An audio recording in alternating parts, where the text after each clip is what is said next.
Hey trackies, welcome back to another video here on TXT Track Time. Please remember to like the video and also subscribe to the channel. Share as well if you care.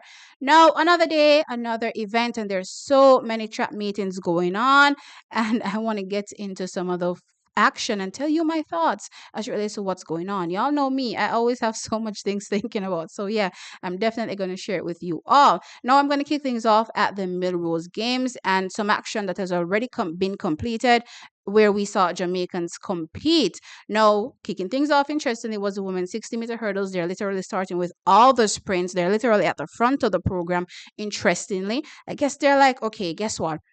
Based on this audience, they love seeing the longer distances. They love seeing that at the back of the program. So that's what we're going to do. And we're going to start with the sprints. So here we are at the sprints, starting off with the 60-meter hurdles. And one thing I appreciate with the 60-meter hurdles is that you always get a really strong field. Always get the creme de la creme to be competing. Whether it's the 100, whether it's the 60 meters, the hurdles is always banging. And today was no different. We saw the Olympic champion from Paris 2024. We had the likes of Devine Charlton, the world indoor champion and also world record holder. We had the likes of Grace Stark, Denisha Cartwright, and also our very own Ackera Nugent in the lineup. And boy, when I tell you, this race was hot, but also came with its fair share of spills, right? So going away with the win in this race was Masai Russell, and she ran 7.76 seconds, a new world lead time. She has come out banging, and she's collecting win after win. As I said, she's on a mission to show that last year was no fluke, because y'all remember after winning the Olympic Games last season, she virtually didn't win any race. And I only found out recently that last week was, I think, her first professional win, right? So it's very, very interesting for the world, not world champion, the Olympic champion, to just be collecting her wins now. But clearly, the confidence boost that she's gotten from winning the Olympic title, she's come out here with fire, and I'm loving it. A world lead, 7.76 seconds. Grace Stark was second with a 7.82 seconds, and Devine Charlton was third with her 7.83 seconds. Denisha Cartwright, that previously held the world lead, was fourth with a 7.84. So as I'm telling you, Bahamas have a real strong contingent that is coming up. Excited to see what that will hold for them in the future.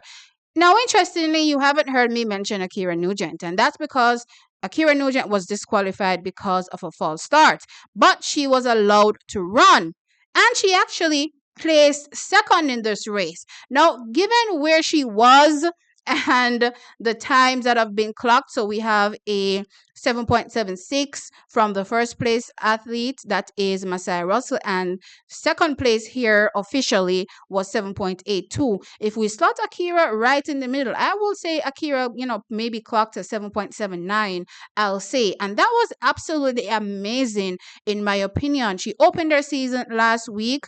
Now, wasn't the best. You could tell that she was rusty in that particular race, and clocked 7.92. For me personally, it was just the first one. I was like, not going to hold anything, against her. That's what happens. Let's go up from here. And up she did go. You could see the aggression from her. And yeah, as I said, she clocked around, potentially in my mind, when I estimate a 7.79.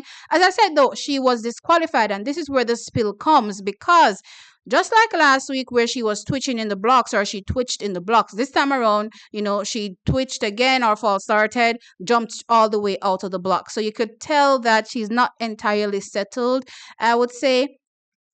Now that I'm seeing, these things happen. And all I have to say, in this regard for Ackera Nugent is, go back to the same things that you keep telling yourself, to trust yourself and trust your speed, right?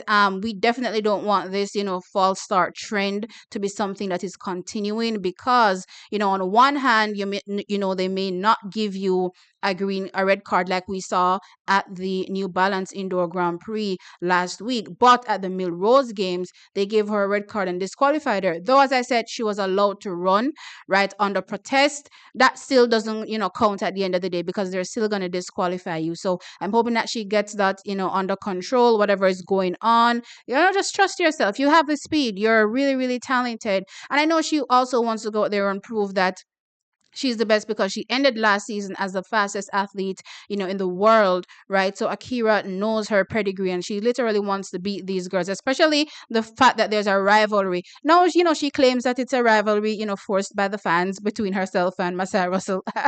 Listen, we've been watching them from collegiate days, and we can throw in, Aaliyah as well, right? So Aaliyah Armstrong, we've been watching them from collegiate days. So these girls literally have been neck and neck their whole lives, right? Competing against each other. So it's not weird for the fans to, say that there's a rivalry there. And based on, how each athlete comes out and how determined they are to defeat each other, yeah, it tells you that nobody wants to lose to anybody. You know what I mean? So that's pretty much what happened in the race. But as I said, she was DQ'd. She has to work on that. Something that I noted, though, which I never really appreciate from an American perspective, is that they're willing to DQ other people, but at the same time not DQ their own athletes. And this leads me into the men's 60 meters, because in this particular race, right, PJ Austin false started, right? And he was put back in the race. I don't care, how big the false start is, how small it was, right? Which is why it registered as a false start, which is why the race was called back.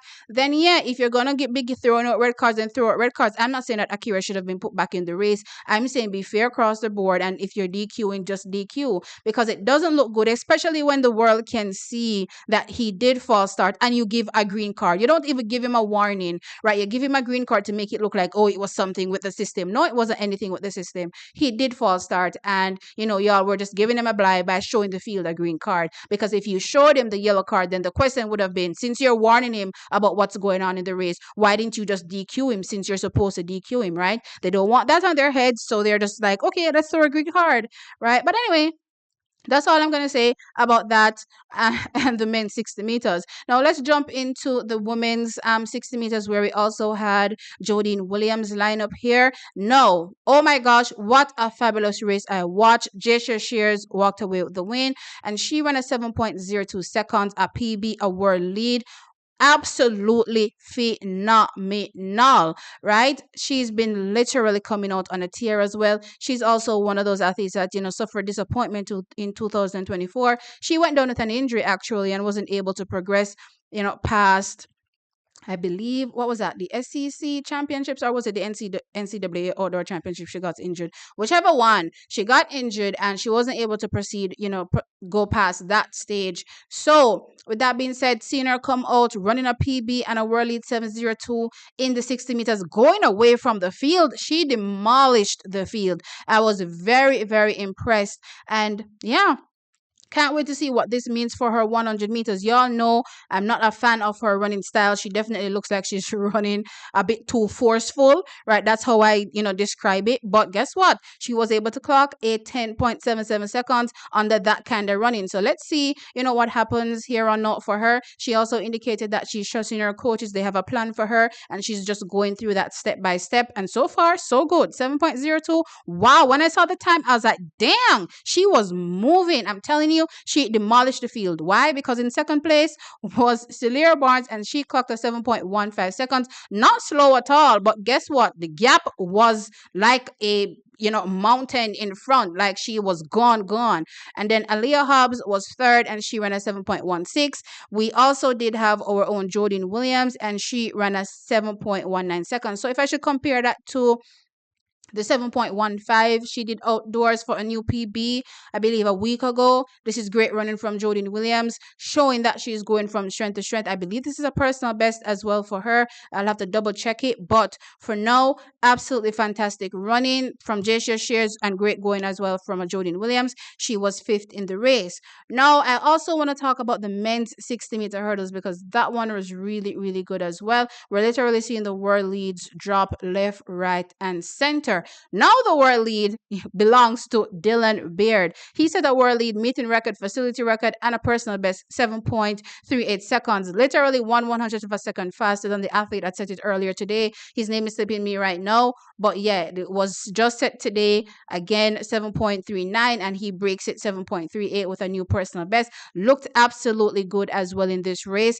And yeah, it seems as though this is one of those years where Dylan Beard may be able to, stand atop as it relates to one, because first he has to go to the USA Indoor Championships before he can qualify to go to the Indoor Championships, World Indoor Championships, right? So let's see how it goes from there. But yeah, he's looking really, really good. So let's see. We may be looking at the gold medal winner perhaps at that championships, provided Grant Holloway, the world record holder, decides to not go. You know what I mean? In second place was Cardell Tinch. He ran a 7.43, another personal best, a great run in there for him. And Cameron Murray was third. He ran a 7.52 seconds. All right, so that is it for this particular video. That's what I want to talk about here. Just let me know your thoughts in the comment section below. I thought that was, good going from Ackera Nugent and also Jodine Williams. I am side-eyeing, the officials when it comes to the rules and when they deem it applicable for these type of meetings at least, right? But anyway, that's just me. Let me know your thoughts in the comment section below. Like the video, of course, and subscribe to the channel. I'll catch you in the next one. Bye.